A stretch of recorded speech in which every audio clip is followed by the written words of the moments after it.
আসসালামু আলাইকুম সম্মানিত দর্শক মণ্ডলী। গতকাল বাংলাদেশে একটি ভয়াবহ ভূমিকম্পের কথা আমরা জানি। এই ভূমিকম্পে প্রাণহানি এবং আহত ক্ষতিগ্রস্ত হওয়ার কথাও আমরা জানি। সঙ্গত কারণেই মিডিয়ার অ্যাটেনশন সেই সংবাদটির প্রতি ছিল।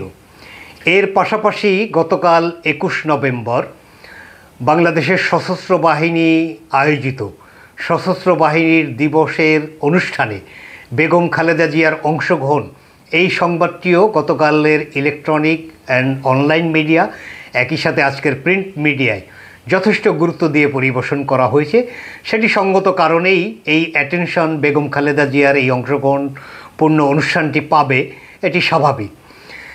আমরা অবগত আছি 2010 সালের 13ই নভেম্বর সেই কালো দিনটির কথা, যেই দিনে সরকারের পৃষ্ঠপোষকতায় সেনাবাহিনীর একটি অংশের তৎপরতায় বেগম খালেদা জিয়াকে তার 39 বছরের স্মৃতি বিজড়িত শহীদ মইনুল সড়কের সেই ঐতিহাসিক বাসভবন থেকে অনেকটা গায়ের জোরে এক কাপড়ে তাকে উচ্ছেদ করা হয়েছিল। বেগম জিয়া সংবাদ সম্মেলনে তিনি এমনটি অভিযোগ করেছিলেন অশ্রুসজল নয়নে। আমাদের একথাও স্মরণ থাকা অত্যাবশ্যক যে 1981 সালের 30শে মে শহীদ রাষ্ট্রপতি জিয়াউর রহমানের শাহাদাত বরণের সেই সময়ে বেগম খালেদা জিয়ার অশ্রুসজল চেহারা বাংলাদেশের মানুষ প্রথমবারের মতো দেখেছিল। তারপরে দীর্ঘ সময় পরে সেই 13ই নভেম্বর ওই বিভীষিকাময় দিনে বেগম খালেদা জিয়াকে আবার কাঁদতে দেখেছিল বাংলাদেশের মানুষ। বেগম খালেদা জিয়ার সেই অশ্রুসজল চেহারা সেদিন ভারাক্রান্ত করেছিল বাংলাদেশের বিপুল জনগোষ্ঠীকে, একথা বলা বাহুল্য। সেই দুঃসহ স্মৃতি বেগম জিয়াকে তাড়িয়ে বেরিয়েছে বহুদিন। একই সাথে সেনাবাহিনীর দেশপ্রেমিক যারা অফিসার এবং জওয়ান, তাদেরকেও নিশ্চয়ই বেগম জিয়ার সেই ব্যথা দীর্ঘ সময় তাড়িয়ে বেরিয়েছে। এক যুগেরও বেশি সময় সেনাবাহিনী তাদের এই দায় তারা নিশ্চয়ই করে অনুভব করেছেন, যার কারণে 2024 সালের 21শে নভেম্বর সশস্ত্র বাহিনী দিবসের এই জমকালো অনুষ্ঠানে, যেটি সশস্ত্র বাহিনীর সবচেয়ে অভিজাত অনুষ্ঠান, সেখানে তারা বেগম জিয়াকে অংশগ্রহণের জন্য এক ধরনের অত্যন্ত আন্তরিক আমন্ত্রণ নিয়ে তারা বেগম জিয়ার সামনে হাজির হয়েছিলেন। বেগম জিয়ার সেই সময়ের শারীরিক অবস্থা কোনো কারণেই মুভ করার মতো ছিল না, এটি বেগম জিয়ার চিকিৎসকদের অভিমত। সশস্ত্র বাহিনী, বিশেষ করে সেনাবাহিনী এবং সরকারের পক্ষ থেকে, বিশেষ করে সরকারের প্রধান উপদেষ্টা ডক্টর ইউনূসের পক্ষ থেকে বিপুল আগ্রহ, ব্যাপক আগ্রহ ছিল যাতে বেগম খালেদা জিয়া এই অনুষ্ঠানে অংশগ্রহণ করেন। এবং সেনাবাহিনীর পক্ষ থেকে সম্ভবত একটি দায় মুক্তির স্বস্তির বিষয়ও ছিল।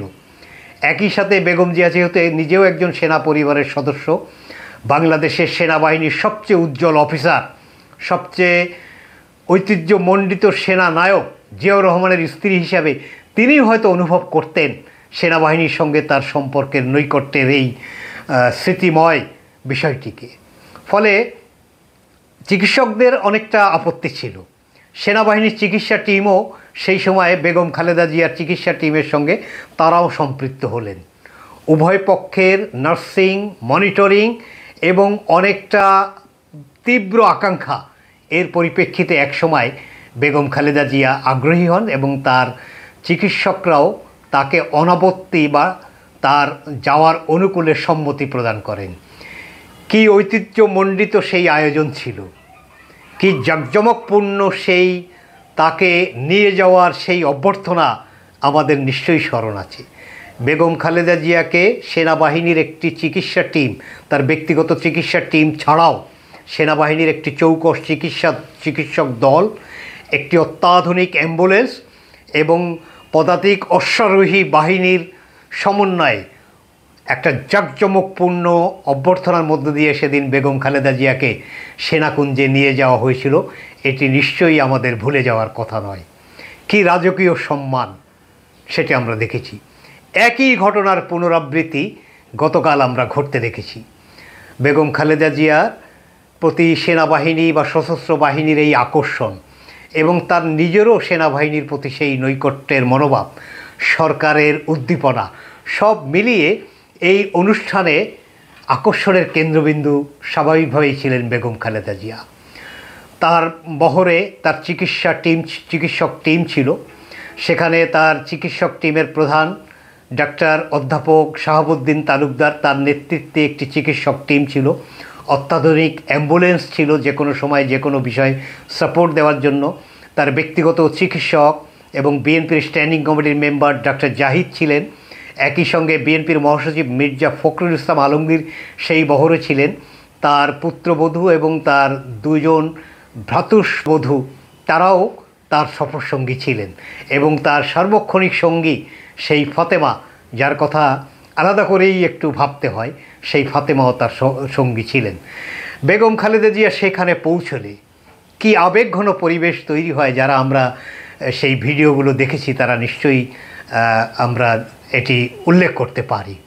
তিন বাহিনীর প্রধান তারা বেগম খালেদা জিয়াকে রাজকীয় মেহমান হিসেবে গ্রহণ করলেন। ডক্টর ইউনূস, গতবার খোলা মাঠেই বেগম খালেদা জিয়ার সঙ্গে ডক্টর ইউনূসের সাক্ষাৎ হয়েছিল। এবার আমরা দেখলাম একটি বিশেষ কক্ষে বেগম খালেদা জিয়ার সঙ্গে দেশের প্রধান উপদেষ্টার দেখা হয়। সেখানে সেনাপ্রধানও এক পর্যায়ে উপস্থিত ছিলেন এবং তারা একান্তে একটি বৈঠক করেন। যে বৈঠকে আমরা জানতে পেরেছি বেগম খালেদা জিয়া ডক্টর ইউনূসের অসুস্থ স্ত্রীর শারীরিক অবস্থার খোঁজ নিয়েছেন। একই সঙ্গে ডক্টর ইউনূসও যথেষ্ট সৌজন্যতার সেই প্রতিফলন দেখিয়েছেন। তিনি বেগম খালেদা জিয়ার সামগ্রিক খোঁজখবর নিয়েছেন, তিনি তার পরিবারের সদস্যদের কথা জিজ্ঞেস করেছেন। বেগম খালেদা জিয়া এই অনুষ্ঠানে তার শারীরিক ঝুঁকি থাকা সত্ত্বেও অংশগ্রহণের জন্য তাকে অভিনন্দন জানিয়েছেন, স্বাগত জানিয়েছেন। এমনকি ডক্টর ইউনূস তার বক্তৃতায় নতুন করে বেগম জিয়ার উপস্থিতিকে গতবারও যেমন অ্যাড্রেস করেছিলেন, এবারও তিনি সেভাবে যথাযথ সম্মান দিয়েই অ্যাড্রেস করেছেন।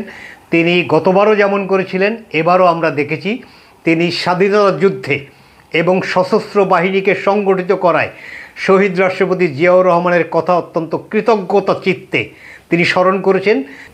আমরা দেখেছি বেগম খালেদা জিয়াকে তার ব্যক্তিগত চিকিৎসা টিম এবং সহায়তাকারী ছাড়াও সেনা সদস্যদের মধ্যে যারা নারী সদস্য তারা বেগম খালেদা জিয়াকে অ্যাটেন্ড করেছে, এ কারণে যে তাকে গাড়ি থেকে নামার পরে একটি হুইল চেয়ারে ওঠানো লেগেছে, কারণ তিনি হাঁটতে পারেন না। সেক্ষেত্রে আমরা দেখেছি নারী সেনা কর্মকর্তারা তারা বেগম খালেদা জিয়াকে এ ব্যাপারে সহযোগিতা করেছেন তার ব্যক্তিগত সহায়তাকারী ছাড়াও। এটি আমাদের অত্যন্ত আকর্ষিত করেছে। বেগম জিয়া যখন যে পথ দিয়ে যাচ্ছিলেন তখন হুমড়ি খেয়ে পড়েছিল অনুষ্ঠানে উপস্থিত অতিথিবৃন্দ, সর্বস্তরের অতিথিবৃন্দ। তারা এক নজর বেগম খালেদা জিয়াকে দেখার জন্য এবং তার দৃষ্টি আকর্ষণে তাদের প্রচেষ্টা ছিল দেখার মতো। একই সাথে আমরা বেগম খালেদা জিয়াকে দীর্ঘদিন পরে অত্যন্ত আনন্দ চিত্তে হাঁটতে দেখেছি আবারও, এবং তিনি হাত নেড়ে অভিবাদনের জবাব দিয়েছিলেন। সেই সময় অবশ্য একটি দৃশ্য আমাদের সকলকেই ভারাক্রান্ত করেছিল, উপস্থিত যারা তাদের তো করেছিল বটেই। বেগম খালেদা জিয়ার হাতখানা আপনারা দেখেছেন, তার হাতখানা বেঁকে গেছে, অনেকটা ফুলে গেছে, যে কথা বারবার তিনি যখন কারাগারে ছিলেন তখন বলা হচ্ছিল যে বেগম খালেদা জিয়ার একখানা হাত পঙ্গু হতে চলেছে। তৎকালীন সময়ে রাষ্ট্রের প্রধান নির্বাহীর পক্ষ থেকে এটি নিয়ে টিটকারি, তুচ্ছ তাচ্ছিল্য করা হয়েছিল। তার লিভার ক্ষতিগ্রস্ত হয়েছে এই কথা বলার পরে তিনি কি খেতে অভ্যস্ত, কি খেলে লিভার পচে যায়, এই ধরনের অত্যন্ত বিশ্রী ধরনের ভাষা ব্যবহার করে সেদিন সেই অবিবেশ্যকারী অহংকারী প্রধানমন্ত্রী তিনি এভাবে উচ্চারণ করেছিলেন বেগম খালেদা জিয়ার প্রতি বিদ্বেষ। একই সাথে যখন গুরুতর অসুস্থ বেগম খালেদা জিয়া, তার জীবন সংকটাপন্ন বলে চিকিৎসকরা যখন বলছিলেন, তখন তিনি সরাসরি বক্তৃতায় শেখ হাসিনা বলেছিলেন যে বয়স তো ৮০, তাকে দেশের সর্বোচ্চ চিকিৎসা দেওয়া হয়েছে, এই মরে প্রতিদিনই শুনি মৃত্যুবরণ করে, তো আর কত। অর্থাৎ তিনি প্রকাশ্যেই বেগম খালেদা জিয়ার মৃত্যু কামনা করে তার সেই নিকৃষ্ট উদগ্র বাসনা তিনি প্রকাশ করেছিলেন। ইতিহাসের কি নির্মম নিষ্ঠুরতা! বেগম খালেদা জিয়া আজকে বাংলাদেশে রাজকীয় সম্মানে ভূষিত, তার সম্মান রানীর মর্যাদা দিয়ে তিনি অবস্থান করছেন। কালকে যেই উপস্থিত থাকুন না কেন, সরকারি প্রোটোকল অনুযায়ী প্রত্যেকেই নিশ্চয়ই মর্যাদা পাবেন। কোনো প্রোটোকল ছাড়াই, সরকারি প্রোটোকল ছাড়াই বেগম খালেদা জিয়া ছিলেন কালকে সকল মানুষের কাছে আকর্ষণের কেন্দ্রবিন্দু, মূল আকর্ষণ, মূল ফোকাস, মূল মিডিয়া, মূল চোখ তারকে ঘিরেই আবর্তিত হয়েছিল সেনাকুঞ্জে। আজকে বেগম খালেদা জিয়া রাজকীয় সম্মানে ভূষিত। আল্লাহ তার মুখে হাসি উপস্থাপনের সুযোগ তাকে দিয়েছেন। আর আজকে আপনি শেখ হাসিনা পার্শ্ববর্তী রাষ্ট্রে পালিয়ে যে রিফিউজির মর্যাদা নিয়ে সেখানে কি নিকৃষ্ট জীবনযাপন করছেন। আপনার কোনো স্বাধীনতা নেই। আপনি আপনার পুত্রকন্যা পরিবার থেকে বিচ্ছিন্ন, রাজনৈতিক দল আওয়ামী লীগের নেতাকর্মী থেকে আপনি বিচ্ছিন্ন। আপনি কি রাজকীয়ভাবে জীবনযাপন করার চেষ্টা করেছেন, কোটি কোটি ডলার আপনি লুট করে নিয়ে গেছেন, কিন্তু আপনি ভোগ করতে পারছেন না। আর আজকে বেগম খালেদা জিয়ার দিকে তাকিয়ে দেখুন, নিশ্চয়ই আপনি দেখছেন এবং আপনার অনুভূতিও আমরা বুঝতে সক্ষম হচ্ছি। এটি হচ্ছে উপরের পক্ষ থেকে ফয়সালা, মহান আল্লাহ তাআলার কৃপা। তিনি যাকে সম্মানিত করতে চান তাকে অসম্মানিত করার সুযোগ এই পৃথিবীতে কারোর নেই। আমরা এক্ষেত্রে দেখেছি সস্ত্রীক সেনাপ্রধান বেগম খালেদা জিয়ার সঙ্গে সাক্ষাৎ করেছেন। এটি আমরা ধরেই নিতে পারি সেনা পরিবারের একজন গুরুত্বপূর্ণ সদস্য হিসেবে, এবং মূলত বাংলাদেশের সেনাবাহিনীকে একটি আধুনিক এবং স্মার্ট বাহিনী হিসাবে সংগঠিত করায় জিয়াউর রহমানের যে অবদান, সেটি সেনা সদস্যদেরকে অবশ্যই কৃতজ্ঞতা চিত্তে স্মরণ করার একটা দায় আছে। সেখান থেকেই সম্ভবত সেনাপ্রধান তার স্ত্রীকে সাথে নিয়ে বেগম খালেদা জিয়ার সঙ্গে দেখা করেছেন এনসিপির আহ্বায়ক নাহিদ ইসলাম। আমরা সে দৃশ্য দেখেছি, কি সম্মোহনী তাদের দৃষ্টিভঙ্গি বেগম খালেদা জিয়ার প্রতি। তার পাশে আমরা উপদেষ্টা মাহফুজ, যাকে এনসিপির তাত্ত্বিক নেতা বলা হয়, তিনি উপস্থিত ছিলেন।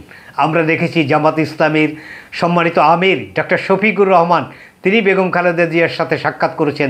তাদের উভয়ের পরস্পরের কুশল বিনিময়ের কেমিস্ট্রি আমরা দেখেছি। ডক্টর শফিকের সম্মোহনী দৃষ্টি আমরা দেখেছি, সম্মানের দৃষ্টি আমরা দেখেছি, একটু অত্যন্ত আশাব্যঞ্জক। এবং যখন বেগম খালেদা জিয়া অনুষ্ঠান থেকে বিদায় নেন, এই অনুষ্ঠানের মধ্যমণিকে যখন সশস্ত্র বাহিনীর পক্ষ থেকে বিদায় দেওয়া হয়, তখনকার দৃশ্যটি আমরা দেখেছি। এটি শুধু আনুষ্ঠানিকতা না, এটি আন্তরিকতার একটি অপূর্ব স্ফুরণ সেখানে আমরা দেখেছি। সেনাবাহিনীর প্রধান বেগম খালেদা জিয়াকে স্যালুট দিবেন, এটি হয়তো একটা আনুষ্ঠানিক সম্মান প্রদর্শন, কিন্তু তার একাধিকবার স্যালুট দেওয়ায় তার মুখাবয়ব, এটিও আমরা খুব ক্লোজলি দেখতে সক্ষম হয়েছি। তাকে কাছে পেয়ে বেগম খালেদা জিয়া, তিনি যে দেশনেত্রী, তিনি যে মানবতার নেত্রী, তিনি যে দেশের মানুষের প্রতি দায় অনুভব করেন, সেটিও আমরা তাকে অ্যাড্রেস করতে দেখেছি। তিনি সেনাপ্রধানকে ভূমিকম্পর অবস্থা কি তিনি জানতে চেয়েছেন। সেনাপ্রধান তাকে জানাচ্ছিলেন, যদিও নরসিংদীতে এটির উৎপত্তিস্থল, কিন্তু ঢাকাতে অনেক ক্ষতি হয়েছে। বেগম খালেদা জিয়া তাকে আন্তরিকভাবে নির্দেশনা দিলেন যে ভালো করে খোঁজখবর রাখো, যাতে ক্ষয়ক্ষতি কম হয় এবং উদ্ধার কাজে যাতে সেনাবাহিনী সঠিক ভূমিকা পালন করে। আমরা সেনাবাহিনীর এক্ষেত্রে ভূমিকার কথা, ঐতিহাসিক ভূমিকার কথা জানি, সেটি বেগম খালেদা জিয়া তাদেরকে স্মরণ করিয়ে দিলেন সেনাপ্রধানের মাধ্যমে। এই যে দেশের মানুষের প্রতি দায়বদ্ধতা, অসুস্থ বেগম খালেদা জিয়া এক মুহূর্তের জন্য দেশের মানুষের প্রতি দায়, এটি কখনোই তিনি তার চরিত্রিক বৈশিষ্ট্য থেকে ডিলিট করতে পারেননি। সেটি বিদায়ের সময় সেনাপ্রধানকে তিনি যেভাবে নির্দেশনা দিলেন ভূমিকম্প মানুষের পাশে দাঁড়ানোর জন্য, এটি নিশ্চয়ই আমরা নতুন করে স্মরণ করতে পারি। 1 ঘন্টার কিছু বেশি সময় যে বেগম জিয়ার এই অবস্থান, নিঃসন্দেহে যারা বেগম জিয়ার ভক্ত অনুরক্ত, জিয়াউর রহমানের ভক্ত অনুরক্ত, যারা জাতীয়তাবাদী রাজনীতির প্রতি কমিটেড, বাংলাদেশের মানুষের স্বাধীনতা এবং সার্বভৌমত্বের প্রতীক হিসেবে যারা বিশ্বাস করেন, বেগম খালেদা জিয়া তাদের ঐক্যের প্রতীক, তাদের জন্য অত্যন্ত একটি আনন্দের, একটি অত্যন্ত প্রীতিময় একটা বিকেল গতকাল জাতি উপহার পেল।